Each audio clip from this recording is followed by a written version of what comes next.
কেউ দান করেছেন জিন্দা লোকের নামে, কেউ দিয়েছেন মুর্দা লোকের নামে। ঠিক তো? ঠিক না ভুল? একদম। ওরা বলছে মরে গেল, শেষ হয়ে গেল, আর কোন লেনদেন চলবে না।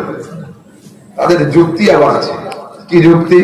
বলছে চাকরি শেষ হয়ে গেলে বেতন বন্ধ হয়ে যায়। মরে গেছে মানে চাকরি শেষ। বললাম ঠিক। চাকরি শেষ হলে বেতন বন্ধ হয়ে যায় এটা তোমার জানা আছে, আর পেনশন চালু হয়ে যায় এটা আমার জানা আছে। চাকরি শেষ হলে বেতন বন্ধ এটা তুমি জানো, আর পেনশন চালু হয়ে যায় এটা আমি জানি। কিন্তু আমার ওয়াদা কি ছিল স্টেজে আজকে যে হাদিস ছাড়া বলবো না। ফের আমার রাসূল বলছেন ইযা মাতাল ইনসানু ইনকাতা আনহু আমালু ইল্লা মিন সালাস। যখন একজন লোক মারা যায় ওর জীবনের সমস্ত আমলের দরজা বন্ধ হয়ে যায়, কিন্তু তিনটে পেনশনের দরজা খুলে দেওয়া হয়। সাদাকাতুন জারিয়া, স্থায়ী সাদকা, মসজিদ নির্মাণ, মাদ্রাসা নির্মাণ, ইতিমখানা তৈরি করা, কুয়ো তৈরি করা, এইরকম যদি কেউ কাজ করে যায় এইখানে লোক ব্যবহার করবে, লোকটা কবরে শুয়ে শুয়ে সওয়াব পেতে থাকবে। তারপরে ওয়ালাদুন সালেহ ইয়াদউ লাহু, যদি নেক আওলাদ রেখে যায় ছেলেরা হুজুরদেরকে নিয়ে আমিন আমিন করবে, আব্বা কবরে শুয়ে শুয়ে সওয়াব পেতে থাকবে। তারপরে আল ইলমু ইয়ানতাফিউ বিহি, যদি লোকটা জ্ঞান বিজ্ঞান রেখে যেতে পারে, এইখানে লোক বই পড়ে আলেম হবে, কিতাবের লেখক কবরে শুয়ে শুয়ে সওয়াব পেতে থাকবে। হলো লাস্ট হাদিস শুনুন। আজ আমি আপনাদের সামনে, আগামী কাল যদি আমার দুই হযরত আমার বাড়িতে আসেন, তা হযরত মাওলানা ইব্রাহিম সাহেব বললেন আরে আহমদ ভাই বাড়ি যাচ্ছি, চলো একটা পেন না ওনাকে গিফট দেবো। হযরত বললেন আরে আপনি পেন নেন, আমি একটু ফল নেব ওনার জন্য। ঠিক আছে, বাড়িতে গেল। কিন্তু যেদিন আমার মরণের খবর আসবে আপনাদের কেবিএসে, সেদিন কি কেউ আমার জন্য 1 কেজি ফল নেবে, একটা আপেল নেবে, পেন নেবে? তার মানে লেনদেন বন্ধ না। ওটা আপনার চোখে দেখতে পাচ্ছেন লেনদেন বন্ধ, আমার চোখে বন্ধ নয়। ইসলাম বলছে না, ইসলাম এমন এক মাযহাব, তোমার হায়াতেও যখন হাতকে ধরেছি, মওতেও তোমার হাতকে আমি ছাড়বো না। তো ইয়া রাসূলুল্লাহ হবে কি করে? রাসূল বলছেন উম্মতি উম্মাতুম মারহুমা তাদখুলু কুবুরহা বিযুনুব। আরে আমার উম্মত হলো নাজাত প্রাপ্ত উম্মত, এরা কবরে যাবে পাপের পাহাড় নিয়ে, কবর থেকে যখন উঠে দাঁড়াবে লা যুনুব লাহা, এর কোনো পাপ থাকবে না। সাহাবায়ে কেরাম জিজ্ঞাসা করতে, ইয়া রাসূলুল্লাহ মরার পরে না নামাজ, না রোজা, না হজ, না যাকাত, না ইস্তিগফার, হাউ টু পসিবল, কি করে সম্ভব এটা হলো? রাসূল বলছেন যে ইস্তিগফারিল মুমিনিন, আরে মুমিন ভাইদের আমিন আমিন করার বরকতে আল্লাহর পাপকে ক্ষমা করে দিয়েছেন। লেনদেন বন্ধ নয়, যতদিন লোকটা হায়াতে থাকবে আপনি আপনার ইচ্ছা মতো দান করুন। লোকটা যেদিন মরে যাবে দেওয়া বন্ধ করবেন না, লোকটার জন্য হাত তুলে জান্নাতের দোয়া করবেন। বাস এইখানে শেষ করছি। যদি বলার মধ্যে কোনো শাব্দিক ত্রুটি হয়ে থাকে আল্লাহ তাবারক ওয়া তাআলা যেন আমার রাসূলের ওসিলাতে ক্ষমা করে দেন। আপনাদের কারো কোনো প্রশ্ন আছে? আছে?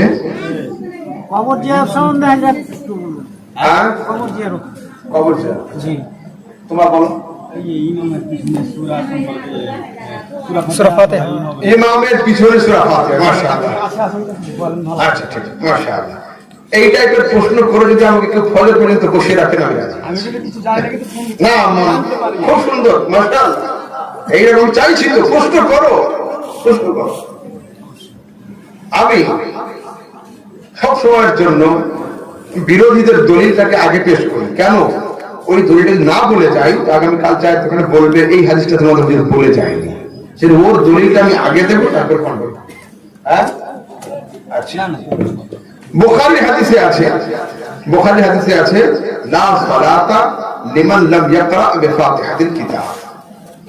যে সূরা ফাতিহা পড়লো না তার নামাজই হলো। হাদিসে আছে, কোরআনে আছে ইযা কুরিয়াল কুরআনু ফাসতামিউ লাহু ওয়া আনসিতু লাআল্লাকুম তুরহামুন। যখন কোরআন পাঠ করা হবে তোমরা চুপ থাকবে এবং শুনবে। তো প্রথম যুক্তি, যদি হাদিস আর কোরআন পরস্পর বিরোধী হয় মানব কোনটা, ছাড়বো কোনটা? কোরআন অগ্রাধিকার পাবে, হাদিসটা পাবে না। কিন্তু আলহামদুলিল্লাহ আমরা দুনিয়ার সবচেয়ে বড় ইমাম আবু হানিফার মুকাল্লিদ আবু হানিফা হাদিসও ছাড়ে না, আবু হানিফা কোরআনও ছাড়ে না। তো হুজুর যদি বুখারীর হাদিসের উপরে আমল করে সূরা পড়তে যায় তো আয়াত বিরোধিতা হচ্ছে। আর যদি আয়াত শুনে সূরা ফাতিহা না পড়ি বুখারীর হাদিস ছেড়ে যাচ্ছে। আবু হানিফা ফতোয়া দিচ্ছেন, শোনো, যখন একা থাকবে সূরা ফাতিহা পড়ো, বুখারীর উপরে আমল হবে। যখন জামাতে নামাজ পড়বে চুপ থাকো, কোরআনের উপরে আমল হয়ে যাবে। এটাও ছাড় যাবে না, ওটাও ছাড় যাবে না।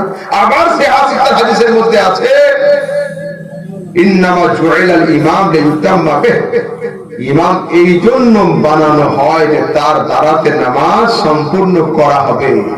যখন তিনি তাকবীর পড়বে তোমরা তাকবীর পড়ো, যখন তিনি রুকুতে যাবেন যেটা বলেন বলো, আর যখন তিনি কেরাত করবেন ফানসিতু তোমরা চুপ থাকো।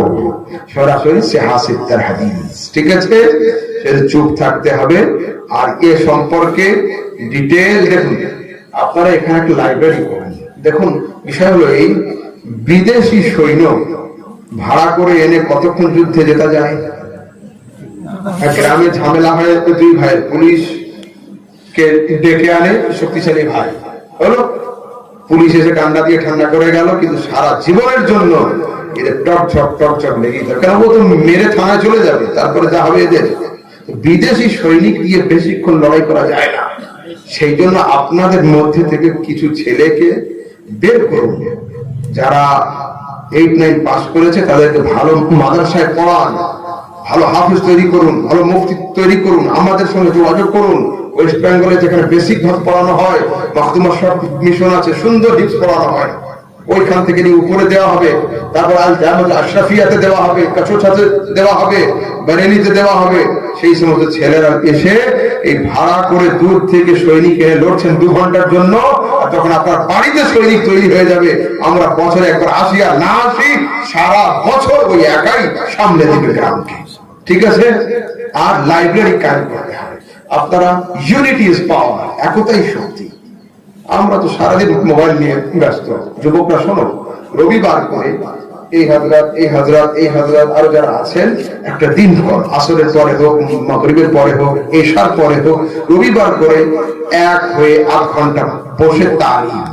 10 জন লোক হাজির হলেন, 10 জনের মধ্যে যে ভালো বাংলা পড়তে পারে সে পড়ে শোনাবে, আপনারা সবাই শুনলেন। আবার সামনে সপ্তাহে যে ওই 10 জনই থাকবে তা নয়, ওই 10 জনের মধ্যে 4 জন আসতে পারলো, 6 জন পারলো না, আরো অন্য লোক আসবে। এইভাবে করে নিজেরা তালিমের ব্যবস্থা করুন, লাইব্রেরি কায়েম করুন। বইয়ের লিস্ট হাজরাতের কাছ থেকে নেবেন, আমার কাছে ইনশাআল্লাহ উনি ইয়ে করবেন, আমি পুরো লিস্ট দিয়ে দেবো। আবার আব্বা হুজুর হযরত গোলাম সন্দানি রাজভী, ওনার কমসে কম মার্কেটে 70টা বই অলরেডি পাবলিশ, 70খানা পুস্তক রয়েছে, সেইগুলো ইনশাআল্লাহ পাঠাবো আমি। তারপরে আমাদের রেজা দাল্লেফা সোসাইটির তরফ থেকে ফ্রি অফ কস্ট কিছু বই থাকে, যেগুলো বিনা পয়সায় দেওয়া হয়। আপনারা যোগাযোগ করবেন, বাই পোস্টে পাঠিয়ে দেওয়া হবে। আপনারা কাজ করুন, স্থায়ী কাজ করুন। হ্যাঁ, আচ্ছা, আর কি বললেন?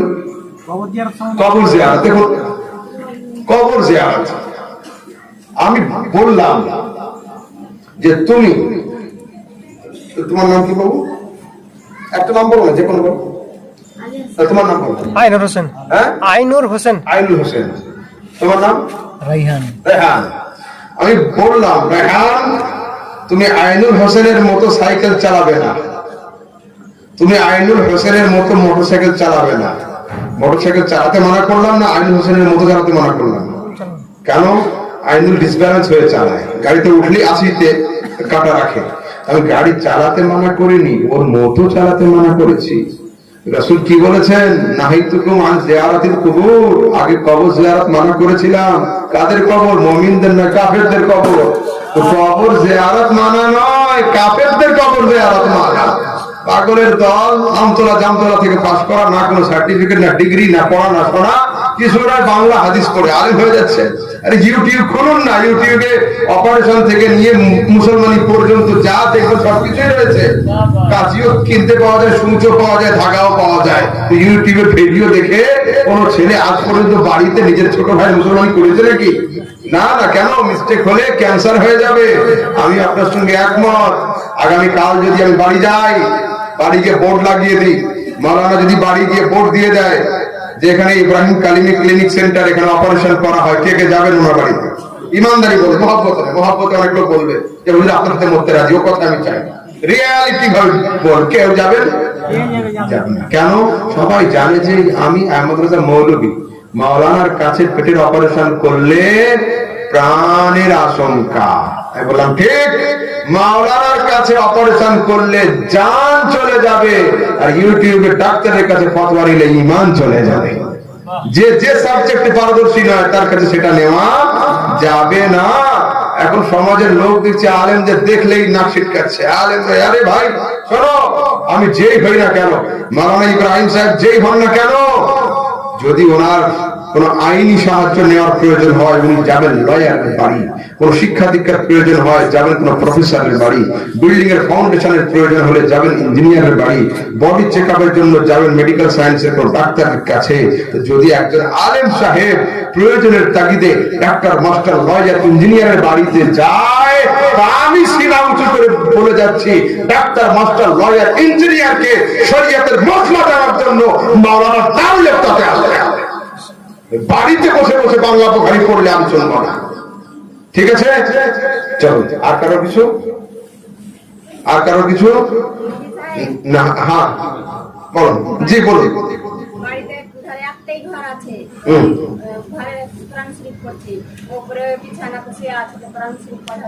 দেখুন, কোরআনে কারীমকে নিচে রেখে বিছানার উপরে বসে থাকা বা শুয়ে থাকা বা পা উঁচু করে থাকা এটা আদবের সম্পূর্ণ খেলাফ। এইবার যদি কোরআন পড়নেওয়ালা একটা ছোট পর্দা খাটিয়ে আলাদা হয়ে যায়, ঘরের মধ্যেই আছে, যে লোকটা শুয়ে আছে বা পা উঁচু করে আছে, যদি ও দেখতে না পায় তাহলে কোনো সমস্যা নেই, বাকি ওইভাবে চলে যাবে। ঠিক আছে? আর কারো কিছু? আর কারো কিছু আছে? ওইদিকে মাথা করা, মাথা করাটা এগুলো সব মুস্তাহাব আমল রয়েছে। আর কারো কিছু? যাতে মাটি দিয়ে যে একটা ফতোয়া শুনেছিলাম ইমামের কাছ থেকে, কিছু লোক মাটি দিলে হয়ে যাবে জানাজার পরে। আচ্ছা, সম্পূর্ণ না দিলেও জানাজা হচ্ছে ফরজে কিফায়া হলো। এটার জন্য যদি সারা গ্রামের সব লোক প্রেজেন্ট না হয় জানাজা হয়ে যাবে, কিন্তু যদি কেউ হাজির না হয় তো পুরো গ্রামের লোক গুনাহগার হয়ে যাবে। ঠিক আছে? হ্যাঁ। আর কারো কিছু? মাটি যদি সবাই নাও দেয় সমস্যা নেই, হয়ে যাবে। আর কারো কিছু? বিছানায় নামাজ পড়ছেন, বিছানায় আর সামনে ছেলে শুয়ে আছে, বিছানা নামাজ হবে। বিছানাতে নামাজ পড়ার মশলা হলো এই, সবচেয়ে উত্তম হলো বিছানায় নামাজ না পড়া। ইভেন আমি আপনাদের মানে ছোট ভাইয়ের মতো বা ছেলের মতো যেটা মনে করেন, বিছানায় নামাজ তো অনেক বড় কথা, যে খাবার বিছানায় পড়ে যায় আমি সেই খাবারটা উঠিয়ে আমি নিজেও খাই না। কেন? পেটের মধ্যে যদি কোনো নাপাকি যায়, ওর ইলম, ওর আমল কাজে আসে না। ঠিক আছে? তো কেন বিছানাতে আমরা সবাই অসাবধান হই? যারা বড় আছে তারা বড়দের মতো বুঝে নেন যে আমরা কিভাবে অসাবধান হই, অসাবধানতা হয়। আর যারা বাচ্চা আছে তারা তো জানে পোশাক পায়খানা পায়ে এসে যদি বিছানায় নামাজ পড়তে হয়, ফার্স্ট শর্ত হলো একটা পবিত্র কিছু বিছাতে হবে। দ্বিতীয় কথা, ভালো করে মশলা বুঝবেন। আমি দেখেছি জলসায় অনেক আলেম এসে বিছানার উপরে দাঁড়িয়ে নামাজ পড়ে নিচ্ছে, হবে না। বিছানা হাত দিয়ে সেজদার জায়গাটা টিপে দেখতে হবে। যদি গদিটা খুব নরম থাকে, নাকের এই হাড়টা না থাকে, সেজদা হবে না। ভালো করে টিপে দেখতে হবে। বিছানা যদি শক্ত থাকে এবং সেজদা করলে সমস্ত হাড়গুলো ঠিকঠাক ঠেকবে, তবে নামাজ হবে। হ্যাঁ, সেই জন্য আলেম মানুষ হলেও আপনারা শিক্ষা দেবেন যে হাজরাত আমরা তো একজনের মুখে শুনেছি এটা এই ব্যাপার, বিছানাটা নরম, তো আপনাদের উত্তম হবে এই বিছানায় নামাজ না পড়ে নিচে পড়া। কেন? সাধারণত বিছানায় মোটা মোটা গদি থাকে আর ওতে নামাজ শুদ্ধ হয় না। আর কারো কিছু?